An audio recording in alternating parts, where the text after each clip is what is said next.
ሰላም ሰላም ተማሪዎች እንዴት ናችሁ? እኔ ደህና ነኝ፣ እግዚአብሔር ይመስገን። ይሄ ግሎባል ቻፕተር 2 ፓርት 3 ኦቨርቪው ኦፍ ፎሬን ፖሊሲ ኦፍ ኢትዮጵያ የሚል ነው። በጣም ደስ የሚል ታሪክ ነው። ትወዱታላችሁ። ኢንትረስትድ ሆናችሁ ከሰማችሁ ቻናሉን ሳብስክራይብ አድርጉ፣ ሼር አድርጉ። ቢቻላችሁ ደግሞ ቪፒኤን አብርታችሁ ለማየት ሞክሩ። የተለያዩ ፎሬን ፖሊሲ አልፈዋል በተለያዩ በንግስታቶች ውስጥ በኢትዮጵያ የመጀመሪያው ፎሬን ፖሊሲ ዱሪንግ ቴዎድሮስ ዘሰከንድ ቴዎድሮስ ላይ የተካሄደው ፎሬን ፖሊሲ እንመለከት። እንደ ታሪካዊ አይነት ነገር ነው። ቴዎድሮስ ካም ቱ ፓወር በ18 እንግዲህ 55 ቴዎድሮስ ወደ ስልጣን ከመጣ በኋላ ኢትዮጵያን ዩኒፋይ ለማድረግ እና ሪስቶር ክብሯን ለመመለስ ፈልጎ ነበረ።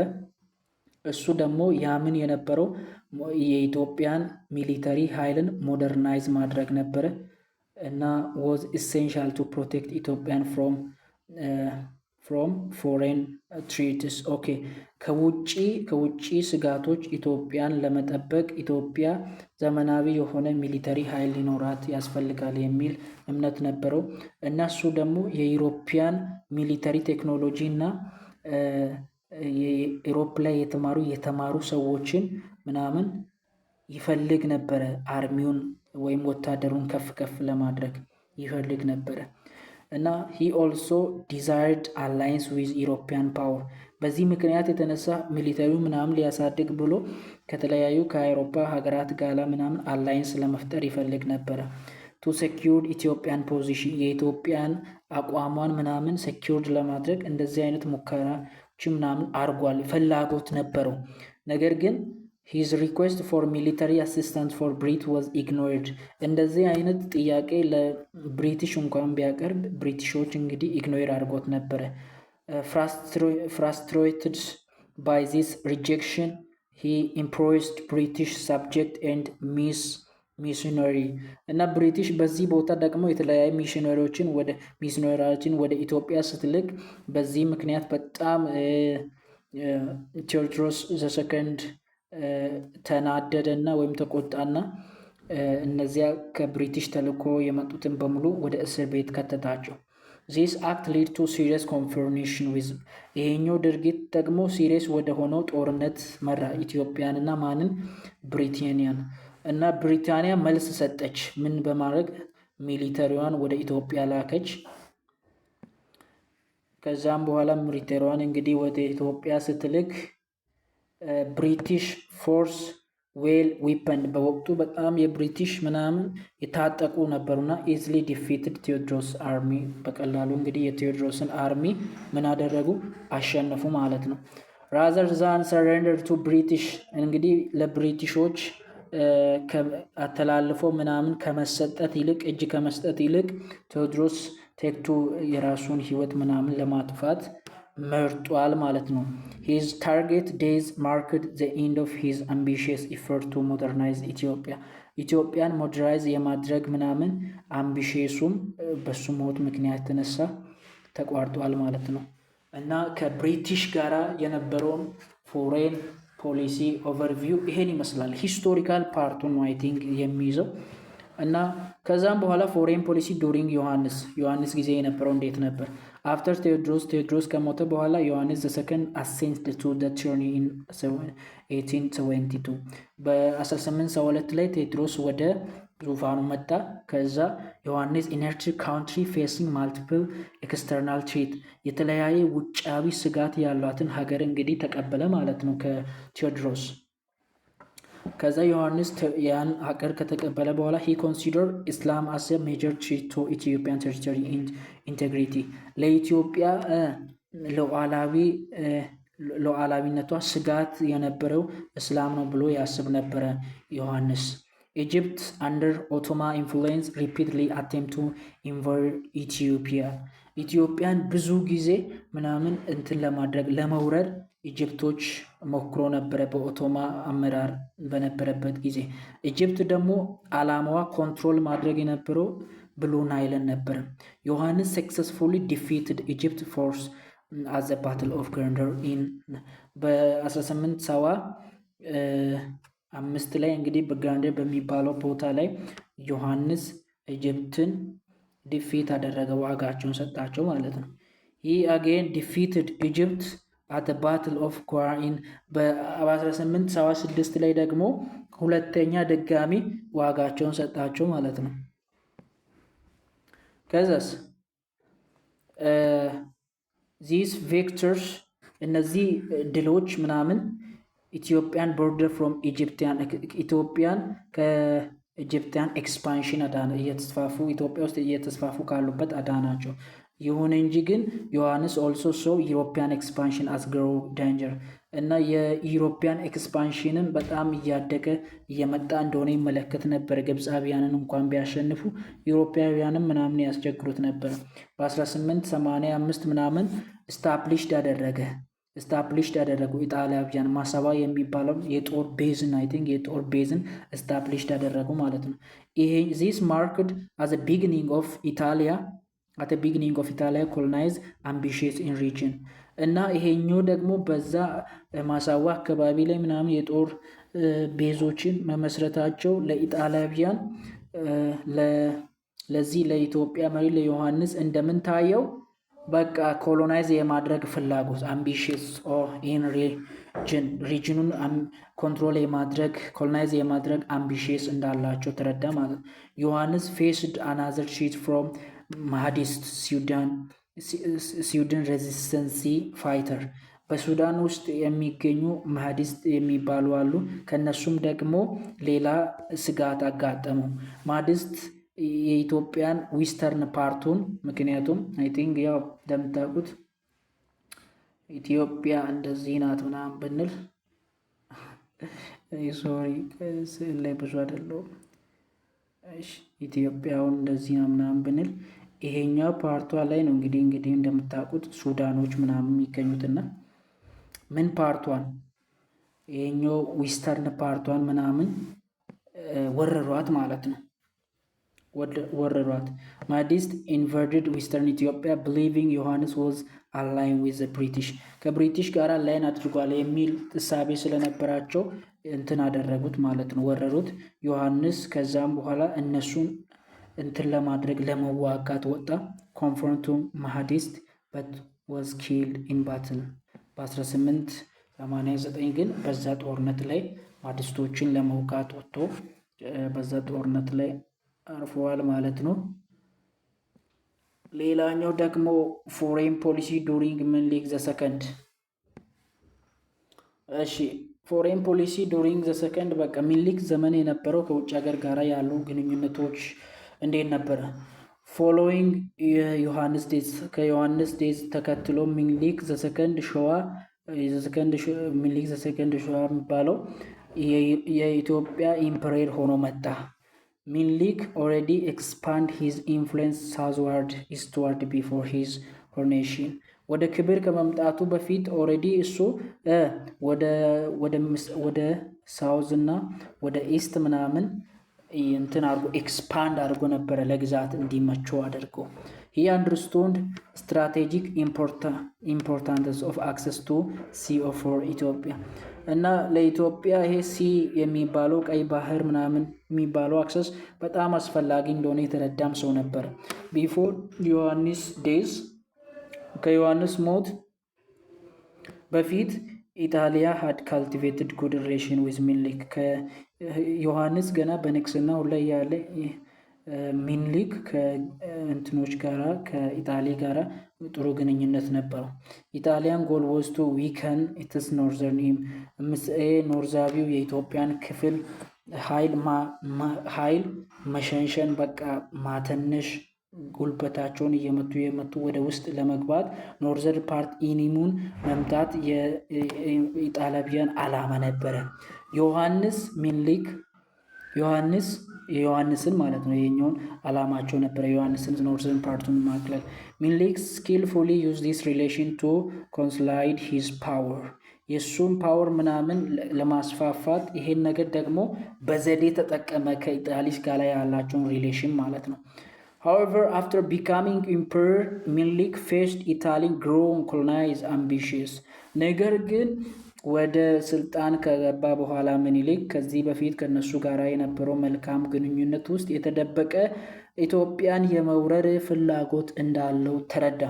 ኢጣሊያን ኤክስፓንድ ፍሮም ኢትስ ቤዝ ኢን ማሳዋ እና ኢጣሊያን በኖርዘር ፓርት በኩል ያለው ማሳዋ የሚባለው ቤዝድ አድርጎ ነበርና ወደ ኢትዮጵያ እየዘለቁ መግባት ጀመሩ።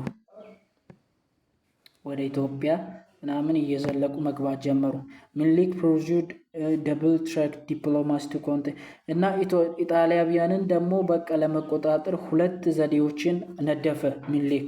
የመጀመሪያው ሂ ኢንተርድ ኢንቱ ትሪት ኤንድ አግሪመንት ቱ ሪዞልቭ ኢሹ ፒስፉሊ፣ አንደኛ በሰላማዊ መንገድ ምናምን ነገሮችን ለመፍታት የዲፕሎማሲ መንገድ አዘጋጀ። ሁለተኛ ደግሞ በመጀመሪያ ይሄ ፒስፉል እንዲያደርግ የተፈራረመው ያመጣው ፍርሚያ ምን ተብሎ ይታወቅ ነበረ? ውቻሌ ሳይን ተብሎ የሚታወቅ ነበረ። በሌላ መንገድ ደግሞ ሁለተኛው ምኒልክ በሚስጥር በኩል ምናምን መሰብሰብ ጀመረ። በጣም ዘመናዊ የሆነ ጦር መሳሪያዎችን ከተለያዩ ከአውሮፓ ሀገራት ሁለት መንገድን ይዞ ማለት ነው። He prepared his army for possible war while pursuing diplomatic solution. ዲፕሎማቲክ ሶሉሽን በመፈለግ ውስጥ ምናልባት የተለያየ ጦርነት ከተነሳብኝ ብሎ ኦልሬዲ አርሙን አዘጋጅቶ ነበረ። The Treaty of Wuchale contained controversial arts. እና ይሄ የተፈራረሙት ግን የመጀመሪያው ፍርሚያ ውስጥ በጣም አወዛጋቢ ሚስጥር ነበረው። አርቲክል 17 ላይ ማለት ነው። በዛ በተጻፈው ውጫሌ በሚባለው እንትን ላይ እና አማሪክ ቨርሽኑ በአማርኛ ሲነበብ ምን የሚል ነው? ኢትዮጵያ ከውጭ ሀገር ጋር ሪሌሽን ስታደርግ ምናምን የኢጣሊያን የተለያዩ ጉዳይ ኦፊሶቿን ልትጠቀም ትችላለች የሚል ነው። ግን በኢጣሊያ በኩል ምን የሚል ነው? ኢትዮጵያ ኢጣሊያን ካላስፈቀዱ ውጭ ሀገራት ምናምን ቀጥታ ሄደው ሊገናኟት አይችሉም የሚል ነው ማለት ነው።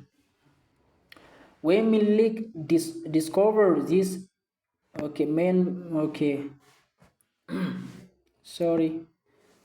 when Milik discovered this dispense he was outraged እና ሚኒሊክ ይሄን ባዳመጠ ጊዜ በጣም ተቆጣ ማለት ነው። በጣም ተቆጣ እንደዚህ እንደሸወዱት ምናምን ሲያቅ። በአንዱ ገጽታ በአማርኛው ሲነበብ ምን የሚል ነው? ኢትዮጵያ ውጭ ሀገር ጋር ሪሌሽን ስታደርግ የተለያዩ ኦፊሶቿን ምናምን ልትጠቀም ትችላለች፣ የእሷ መልካም ጥሩ ነገሮቿን የሚል ነው። በኢታሊክ ግን ሲነበብ ምን የሚል ነው? ሌሎች ውጭ ሀገራት መንግስታት ምናምን ኢትዮጵያ ጋራ ኮሚኒኬሽን ሲያደርጉ ኢታሊን አስፈቅዳ ነው፣ በኢታሊ በኩል ነው የሚል ነበረ። እና ይሄን በሰማ ጊዜ በጣም ተቆጣ ማለት ነው። በ1898 ኢትዮጵያ ፎርማሊ አብሮጌትድ ዘ ትሪቲ ኦፍ ውጫሌ፣ በቃ የውጫሌን ምናምን የነበረውን ስምምነት ካደችው፣ ሻረችው። ኢጣሊያ ሶ ዚስ አስ አክት ኦፍ ዲፌንስ ኤንድ ፕሪፔር ፎር ዋር እና ኢጣሊያ ይሄኛውን ደግሞ ለጦርነት መነሻ ተጠቀመችው። ኢጣሊያ ፎርስ ቢጋን ቱ አድቫይዚንግ ኢንቱ የኖርዘርን የኢትዮጵያን ፓርት ምናምን መከለል መግባት ጀመረ። ሚኒሊክ ሪስፖንስ ባይ ሞቢላይዚንግ ማሲቭ ናሽናል አርሚስ፣ ታላቅ የሆነውን ህዝባዊ አርምን ወይም ታላቅ የሆነውን ብዙ የሆነውን ምናምን አርምን ማንቀሳቀስ ጀመረ ሪስፖንስ ለመስጠት። ይህ ዲክሌርድ ናሽናል ዋይድ ዋር አጌንስት ኢታሊ ኢን ዲፌንስ ኢትዮጵያን ሶቨሬኒቲ፣ የኢትዮጵያን ሉዓላዊነት የሚያስጠብቅ ሀገር አቀፍ የሆነ ዲክሌርድ አደረገ፣ አወጀ። ጦርነትን በአዋጅ አስከፈተ። ዲሲሲቭ ባትል ቶክ ፕሌስ አት አድዋ ኦን ማርች እና ዋና ጦርነቱ የተካሄደው ማርች 1 ላይ በ1896 አድዋ ላይ ነበረ። ኢትዮጵያን ፎርስ አቺቭድ ስታኒንግሊ ቪክቶር አጌንስት ኢታሊያን አርሚ አሸነፏቸው፣ የኢትዮጵያ ማለት ነው። ዚስ ዋዝ ዘ ፈርስት ታይም አፍሪካን ኔሽን ዲፌንድ ዩሮፒያን ኮሎናይዝ ፓወር፣ ይህ ደግሞ የመጀመሪያ ጊዜ ነበረ የአፍሪካ ህዝብ የዩሮፒያን ኮሎናይዝ ፓወር ሲያሸንፉ። ዘ ቪክቶር ኦፍ አድዋ ሜድ ኢትዮጵያን ሲምቦል ኦፍ እና የአድዋ ማሸነፍ በኢትዮጵያ ውስጥ የተካሄደው የአፍሪካ ኢንዲፔንደንሲ ሳይን ምልክት ነበረ። European power recognized Ethiopia as a independent and sovereignty state.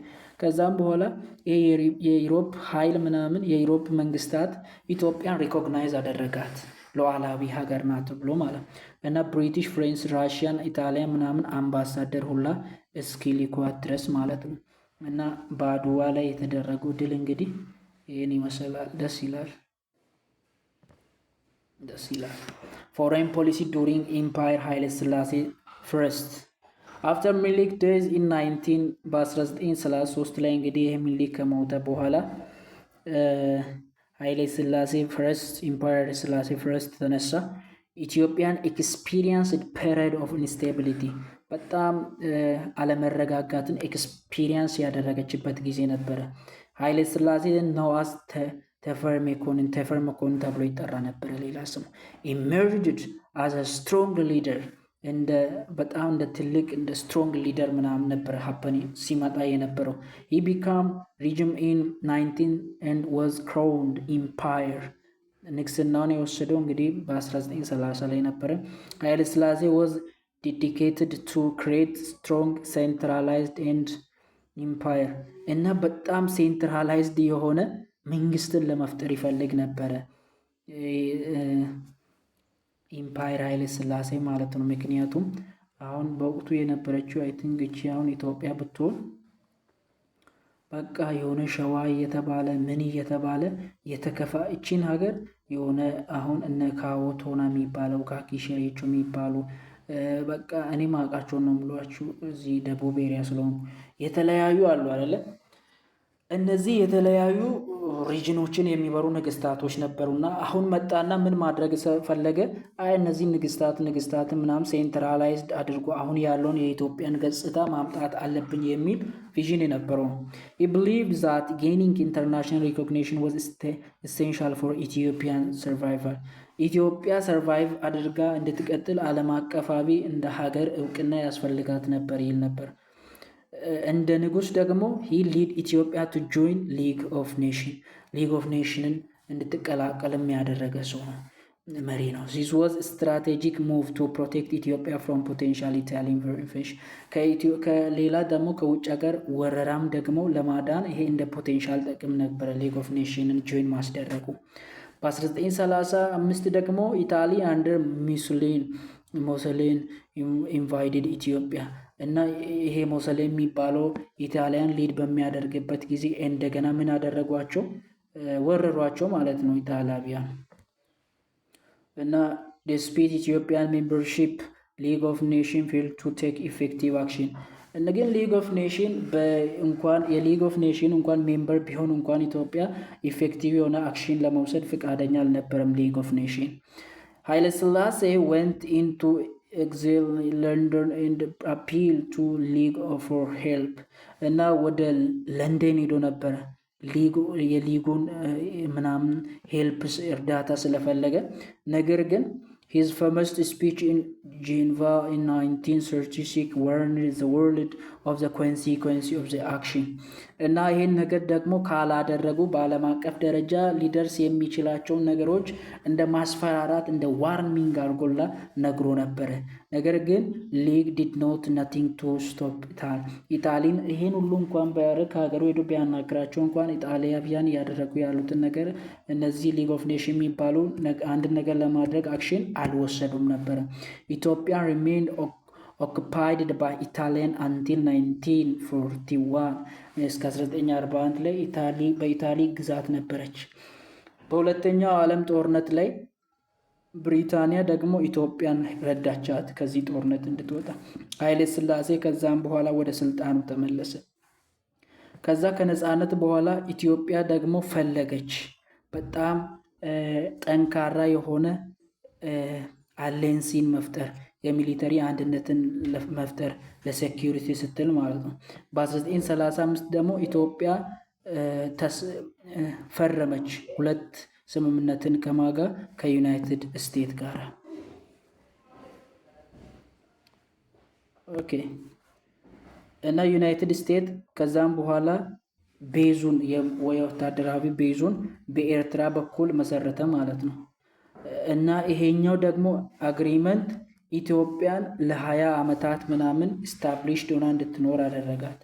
በ19 ደግሞ 52 ላይ ዩናይትድ ኔሽን ሪዞልቭ ቱ ፌዴራል ኤርትራ ኢዝ ኢትዮጵያ እና ፌዴሬት እንድታረግ ኤርትራና ኢትዮጵያ ፌዴሬት አድርገው አንድ ላይ እንዲኖሩ አድርጎ ነበረ በ1952።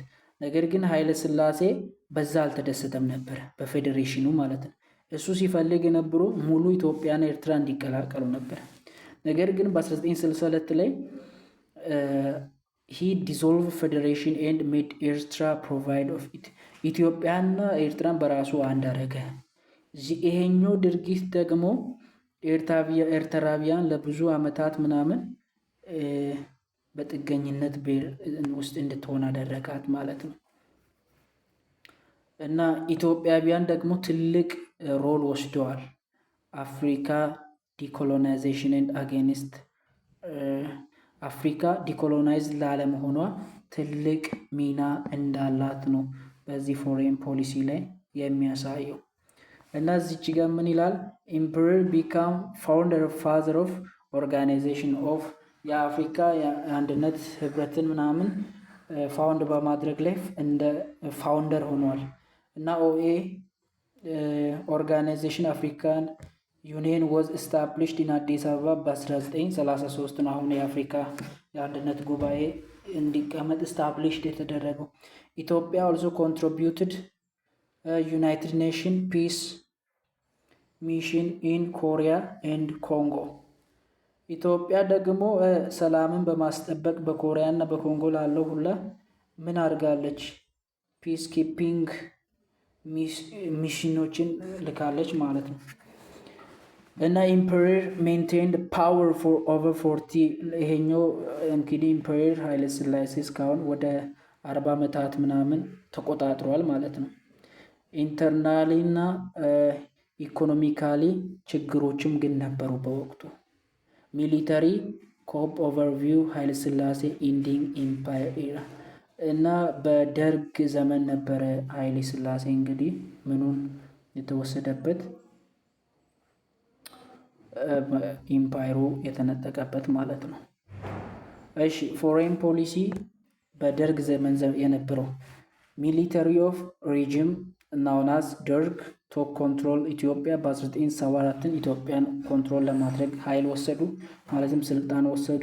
ደርግ አዶፕትን ፎሬን ፖሊሲ ኦሪየንትድ ተዋርድ ሶሻሊስት የሚባለውን አይዲዮሎጂ መከተል ጀመሩ። ካፒታሊስት ማለት አንድ ግለሰብ ሀብታም ቢሆንም ሀብቱን ራሱ ኮንትሮል ያድርግ የሚሉ፣ ሶሻሊዝም የሚባለው ግን ትልልቅ ድርጅቶችን መንግስት ሜንቴን ማድረግ አለበት የሚሉ ናቸው። ስለዚህ እሱ ሄደና ሶሻሊስቶች ጋር ጆይን አደረገ። ፕራይመሪ ኦብጀክትስ ዊር ሬጅም ሰርቫይቫል ሜንቴናንስ ቴሪቶሪ ኢንቴግሪቲ እና ለሉዓላዊ ክብሯን ለማስጠበቅ ነበረ ዋና ዓላማቸው ይላል። ሬጂም ኤምድ ኤንድ ሪኮንስትራክት ሶሳይቲ አሎንግ በሶሻሊስቶች ሜንታሊቲ ነበረ ሀገሩን ሲመራ የነበረው። አቺቭ ዚስ ጎል ደርግ ፎከስድ ሄቪሊ ቢልዲንግ ሚሊተሪ ፓወር እና ይህን ለማድረግ በጣም ሚሊተሪ ፓወር ነበረ። ህዝቡን በሙሉ ወደ ሶሻሊስት ለማምጣት ብዙ ሚሊተሪ ፓወር ነበረ የገነቡት ማለት ነው። ሪጂም ዩዝ ቱ ፎርስ ሳይለንስሊ ዲሰንስ አት ሆም እና በውስጥ በሀገራት ውስጥ በኢትዮጵያ ውስጥ ያለው ምናምን ሌላ ሀሳብ አይነት እንዳይነሳ በኃይልና በስልጣን ጸጥ ያስደረጓቸው ነበር ማለት ነው። ኢት ኦልሶ ሶ ቱ ዲተር ፕሪዘርቭ ኤክስተርናል ኢኒምስ እና ይሄ ነገር ማድረጋቸው ደግሞ ከውጭ ሀገርም እንዳንወረር ይጠቅመናል አይነት የሚል ሀሳብ ነበራቸው። ሶሻሊዝም ወዘ ጋይዲንግ ፊሎሶፊ ኢትዮጵያ አላይን ቱ ሶሻሊስት ካውንትሪ እና በዚህ ምክንያት ኢትዮጵያውያን አላይን አደረጉ፣ ከሶሻሊስቶች ጋር መተባበር ጀምሩ። ኢትዮጵያ ስታብሊሽድ ክሎዝ ሪሌሽን ዊዝ ዘ ሶቪየት ዩኒየን ኤንድ ኢትስ አላይንስ እና ይሄ ሶቪየት ዩኒየን የሚባለው ጋራ ሪሌሽን ፈጠሩ። ይሄኛው ዩኒየን ደግሞ ፕሮቫይድ ያቀርብለት ነበረ ለኢትዮጵያ ምን የተለያየ መሳሪያዎችንና ኢኮኖሚካሊ የሆኑ እርዳታዎችን ምናምን ለኢትዮጵያ ይሰጥ ነበረ ማለት ነው።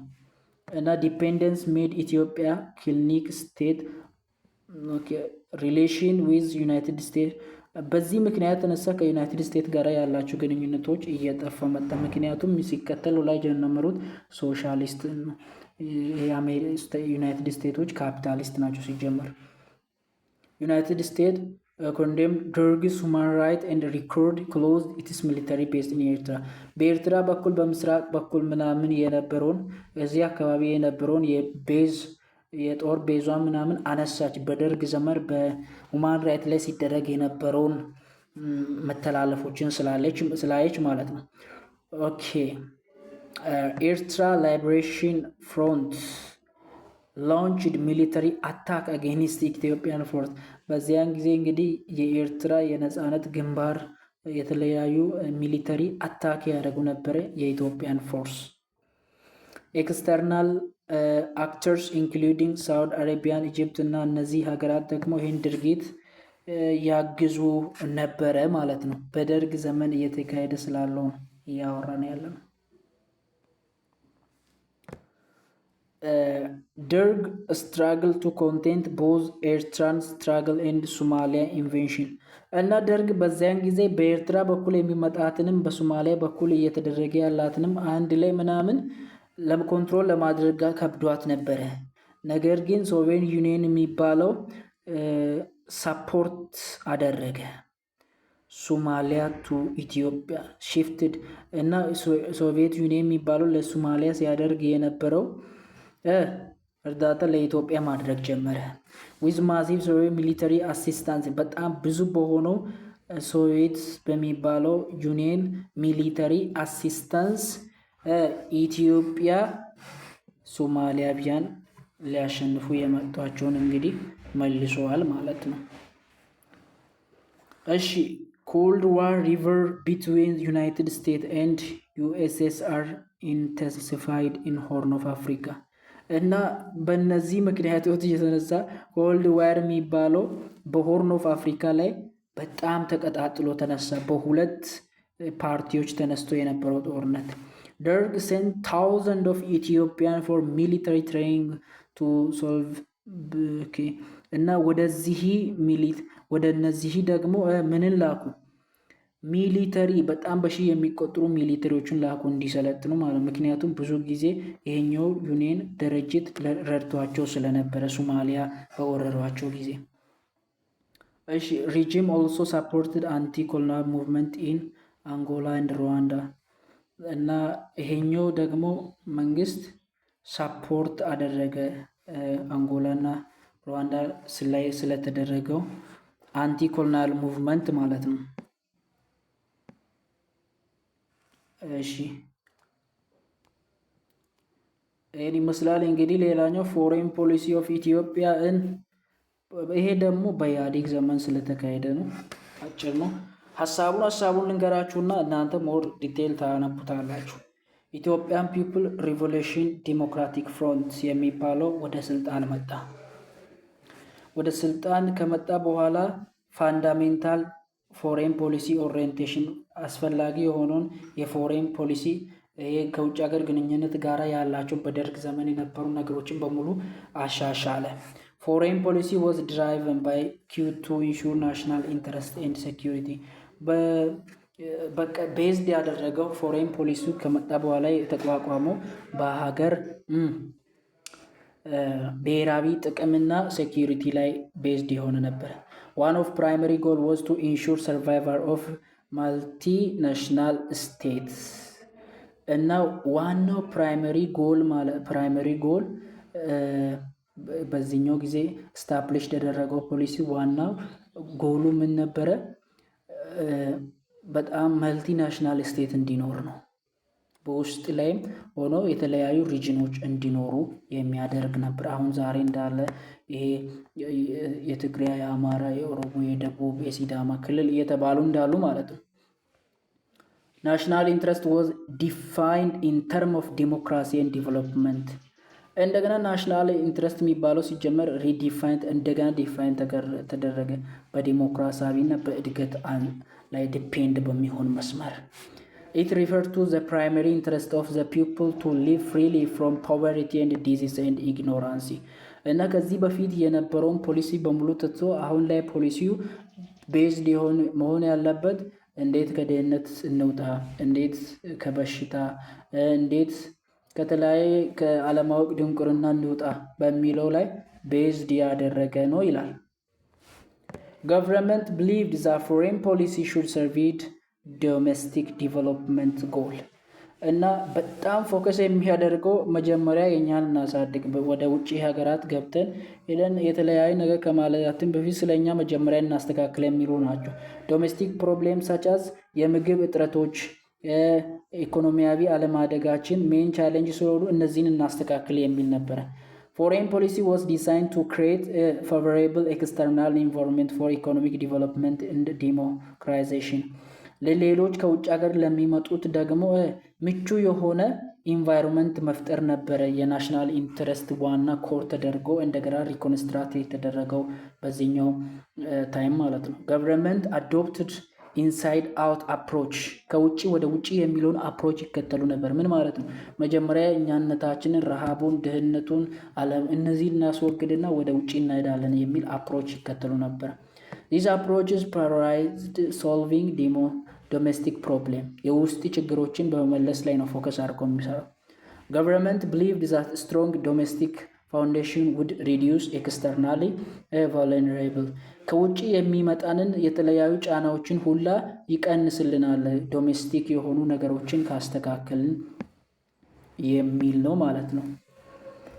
ሌላኛው ኢኮኖሚክ ዲፕሎማሲ ቢካም ኮርንስቶን ኦፍ ኢትዮጵያን ፎሬን ፖሊሲ እና ዲፕሎማሲ ፖሊሲ እንኳን ከውጭ